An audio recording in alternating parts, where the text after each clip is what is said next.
Big O is no more because we got a major heel turn on SmackDown Live. Now, trusting Kevin Owens as a friend is like taking Sean's View Entertainment news videos for granted. WWE CM Punk drafted to SmackDown Live. CM Punk returns to WWE 2019. No homo. CM Punk returned to professional And I think it's time to masturbate. No homo. Seriously, glad to have CM Punk on SmackDown Live. Triple H to award Lars Sullivan with the World Heavyweight Championship. I really believe that because by the sound of the crowd, whenever Lars Sullivan makes his entrance, I do believe that he is about to become the WWE World Heavyweight Champion, the big gold champion. Because I think I've heard a baby crying in the crowd. That's how much heat Lars Sullivan gets. People really do care. WWE Jeff Hardy injured Bray Wyatt's Firefly Funhouse. So, Jeff Hardy injured Bray Wyatt's house. Did we get CM Punk on this edition of SmackDown Live? No, we did not. However, we got a questionable rivalry, we got a major heel turn, and Kevin Owens is possibly winning the WWE Championship already, and I'll tell you the reason why a little bit later.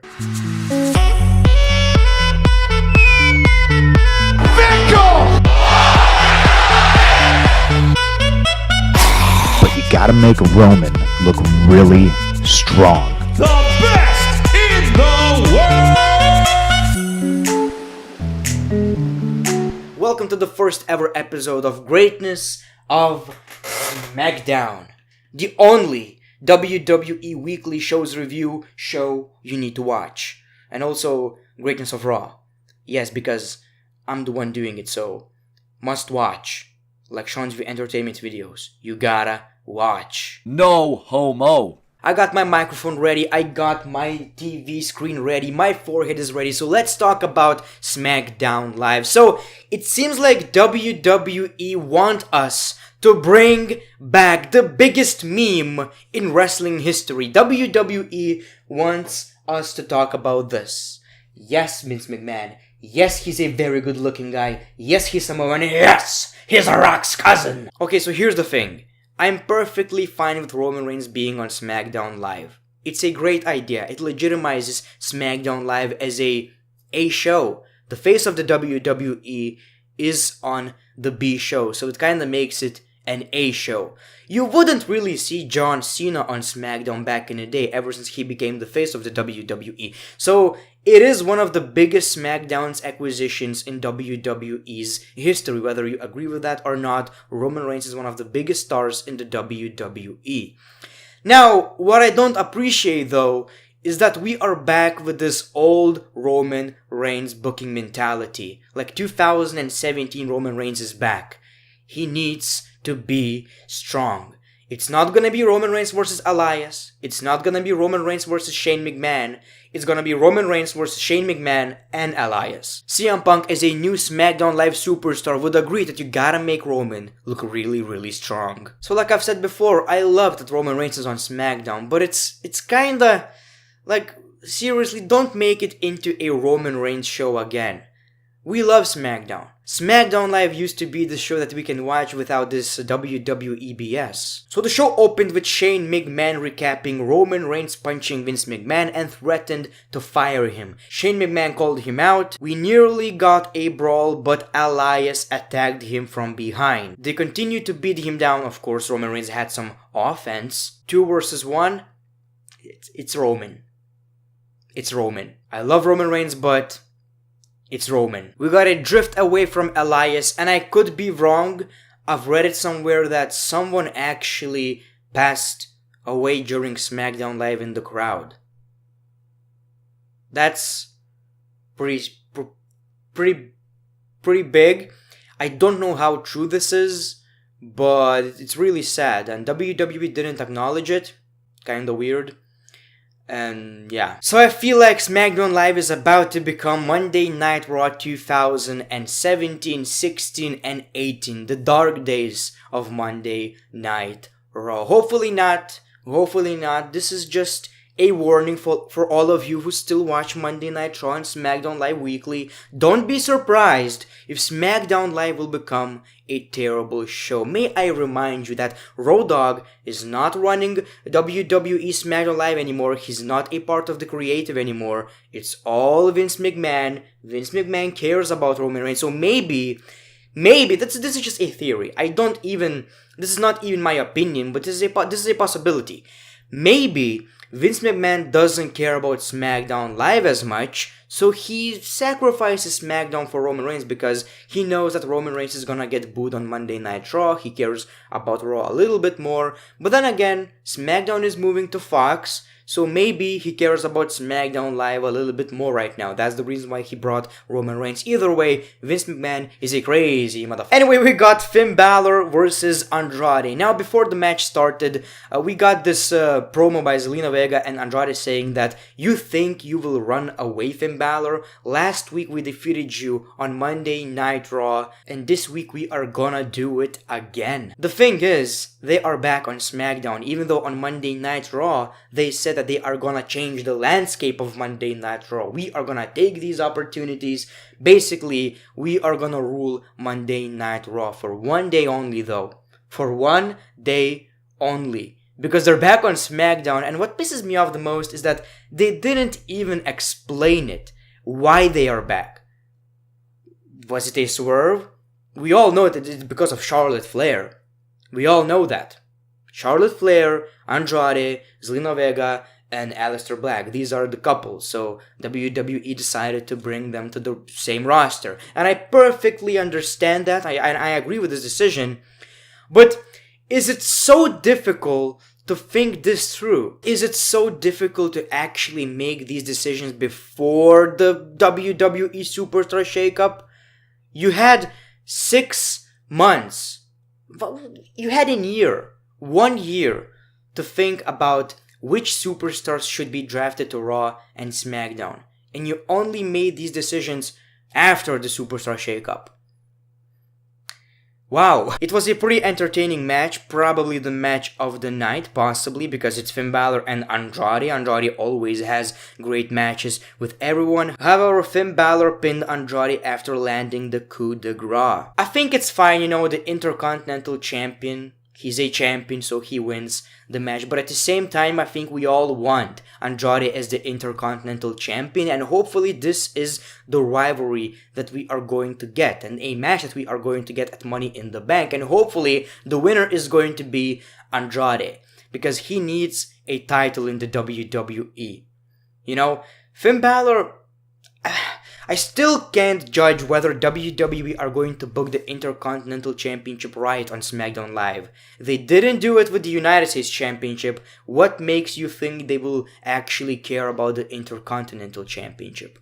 But hopefully this is a rivalry, and this is a rivalry for the championship. Now, what I don't really like about this match, is the fact that Zelina Vega interfered a lot, but they still lost the match. So what it tells you is that Andrade cannot win against Finn Balor clean, but he also cannot beat him with help.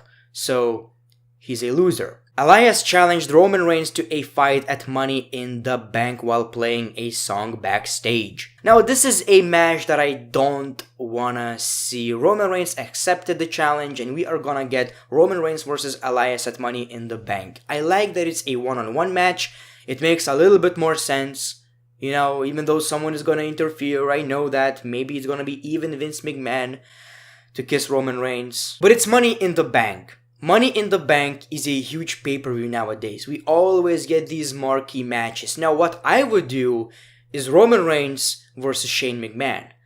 You see, Shane McMahon, whether you care about him or not, every Shane McMahon match feels big somehow. So I would put Roman Reigns in a match against Shane McMahon instead of Elias. Elias is a great entertainer, but he's not that good in the ring.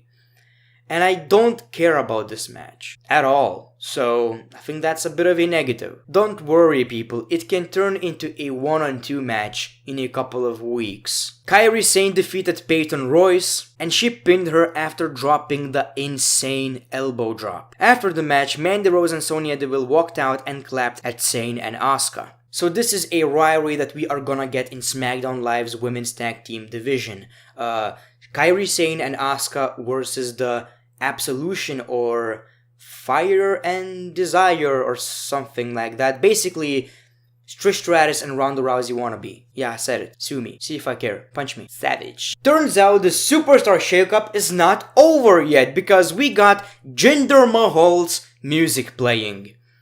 Jinder Mahal is officially on SmackDown. And it's okay. It's fine.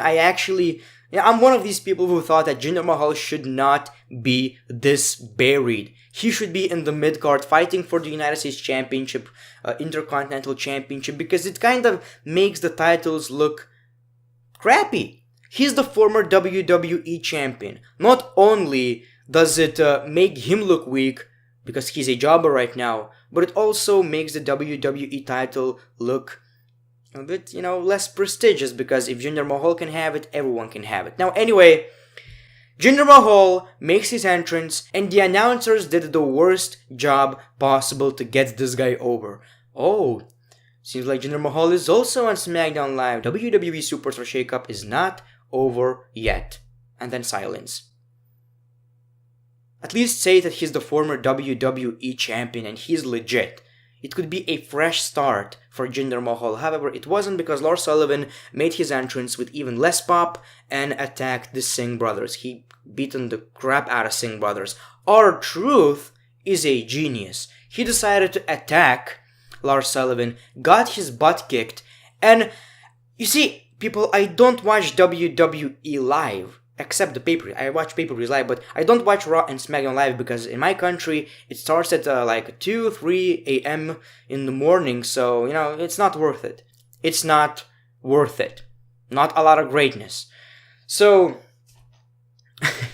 there are a couple of websites where you can watch Raw and SmackDown. You know what I'm talking about. To people who are living in Europe, you know what I'm talking about. Everyone who's basically not an American, you know what I'm talking about.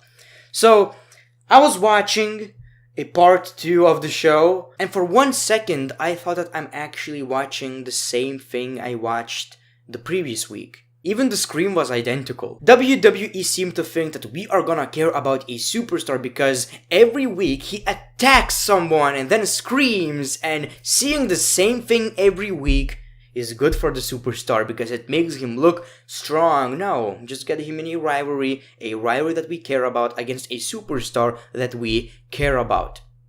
That's it.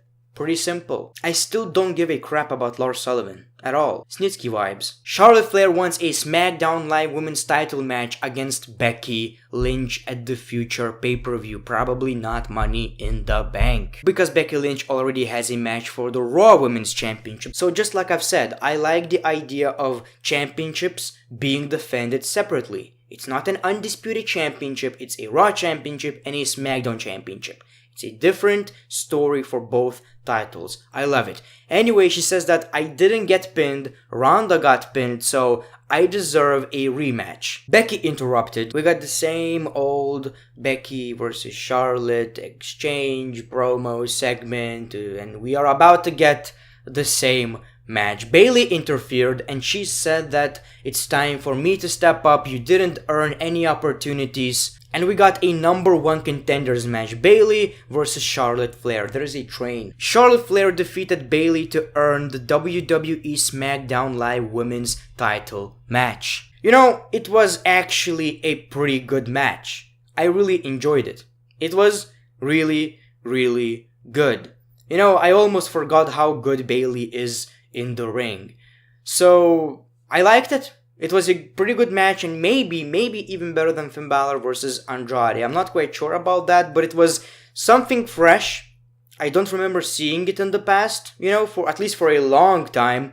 So Bayley as a singles competitor on SmackDown Live might work. So there's a difference between Bayley and Sasha Banks. Bayley came to SmackDown And, well, she's getting these opportunities. She's a singles wrestler and she is already legit. Sasha decided to leave. The issue with that is that she decided to leave in the most childish way possible. Kofi Kingston defeated Shinsuke Nakamura. Kofi Kingston hit him with the SOS and he was about to pin Nakamura, but Rusev interfered and Kofi Kingston won with a disqualification. I think it was a pretty fair match. Now, may I remind you, Shinsuke Nakamura was a former number one contender for the WWE Championship at WrestleMania, and Kofi Kingston was the WWE Championship number one contender at this year's WrestleMania. So that's another little nice touch to the match. Now, basically, after the match, they beaten the crap out of Rusev, Shinsuke Nakamura, and right after Kofi Kingston hit Shinsuke Nakamura with Trouble in Paradise, Kevin Owens super kicked him in the face and turned heel. So Kevin Owens is a heel. He beaten the crap out of Kofi Kingston. Xavier Woods' back will never be the same. So he's a full heel. He went full heel. Like, he's one of the biggest heels in the WWE already. So trusting Kevin Owens, like I've said before, is like taking Sean's View Entertainment videos for granted. It's never gonna be real. The friendship is not real, and CM Punk's return is not real as well. Sorry, Sean. I love you, my man. You're my god. I love you. Peace. But it's not true. No homo. So, I think at this point we all know that Kevin Owens is gonna face Kofi Kingston for the WWE Championship. And I feel like there's a possibility that Kevin Owens is probably winning the WWE Championship against Kofi Kingston. Here's the reason why Kevin Owens is probably winning the WWE Championship. You see, the original plan for WrestleMania 35 was Daniel Bryan versus Kevin Owens. Kofi Kingston's match at WrestleMania 35 was, I don't want to say an accident, but it wasn't supposed to happen. So Kevin Owens is possibly winning the WWE Championship as a heel. However, I think he would have been a babyface, but now he's gonna win it as a heel, and I think that there is a huge possibility, and I don't want to see it, but at the same time, Kevin Owens suffered a lot ever since he returned to the WWE. So I don't know how I feel about that. I really want to see a longer title reign from Kofi Kingston because we haven't seen anything so far. He didn't even have a rivalry. So hopefully that's not the case. And I gotta be honest, I wanted to see just a little bit more of a babyface Kevin Owens for at least 4 more months or something. I wanted to see a big rivalry with a babyface Kevin Owens. And WWE decided to ruin it. And that's a bit of a shame. I feel like a face Kevin Owens versus Kofi Kingston would have worked as well, somehow. But at the end of the day, they need to build a rivalry. You know, there's like 4 weeks left until Money in the Bank happening on my birthday, by the way.